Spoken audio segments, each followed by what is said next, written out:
जिम्मेदारी का दूसरा नाम न्यूज नेटवर्क।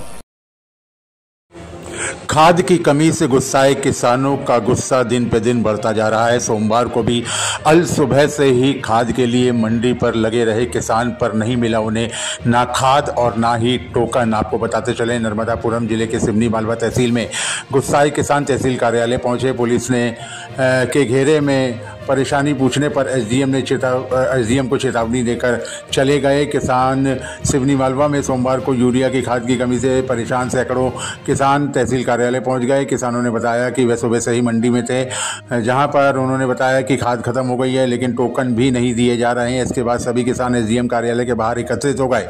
स्थिति को देखते हुए एसडीएम सरोज सिंह परिहार ने कृषि विभाग के एसडीओ संजय पाठक और थाना प्रभारी राजेश दुबे को बुलवाया और अधिकारियों ने मौके पर पहुंचकर किसानों से चर्चा की और खाद वितरण की प्रक्रिया को विस्तार पूर्वक समझाया। एसडीएम परिहार ने बताया कि डीएमओ गोदाम में शुक्रवार से ही यूरिया खत्म हो गया है। उन्होंने किसानों को आश्वासन दिया कि जैसे ही नया रैक आएगा सभी किसानों को चरणबद्ध तरीके से खाद उपलब्ध कराई जाएगी। किसानों की मुख्य मांगों में टोकन वितरण में पारदर्शिता एवं समान मात्रा में खाद का वितरण और खाद केंद्रों पर पर्याप्त स्टॉक सुनिश्चित करना शामिल है। अधिकारियों की समझाइश के बाद सभी किसान शांत हुए और वापस लौट गए। हालांकि किसानों ने चेतावनी दी है कि अगर जल्द ही खाद की व्यवस्था नहीं की गई तो किसानों की ओर से उग्र आंदोलन किया जाएगा। प्रशासन ने आश्वासन दिया है कि खाद की आपूर्ति लगातार की जा रही है। सभी किसानों को प्राथमिकता के आधार पर खाद उपलब्ध कराई जाएगी।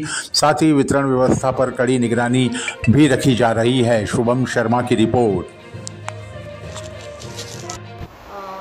किसान खाद की यूरिया की मांग को लेकर पिछले हफ्ते कई बार आ चुके हैं और पिछले हफ्ते भी देखने में आया था। एक दिन 300 के करीब आए थे, फिर उसके अगले दिन 200 आए थे, फिर उसके अगले दिन करीब 150 के लगभग आए थे। आज भी लगभग 150-200 किसान थे। तो उनकी मुख्य मांग यूरिया ही है कि उनको यूरिया मिल जाए ताकि उनके खेतों में बोनी हो जाए। लेकिन अब डीएमओ में मंडी में डबल लॉक में यूरिया शुक्रवार से ख़त्म हो गया है।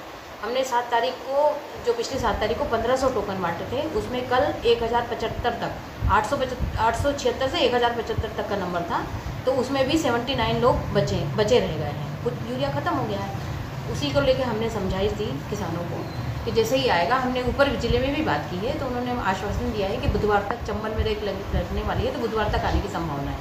तो जैसे ही आएगा तो हमने किसानों से बात की, उनको समझाइश दी है और वो हमारी बात से सहमत हुई। मैडम, कुछ किसानों का कहना है कि दुकानदार जो यूरिया के साथ कुछ अन्य चीज़ें भी दे रहे हैं, तब दे रहे हैं यूरिया। तो जब तक नियम में था तब तक उन्होंने दिया, नैनो दे रहे थे जब तक नियम में था। अभी 2-3 दिन पहले शासन से ऐसे आदेश आ गए हैं कि नहीं देना है, तब से बंद कर दिया।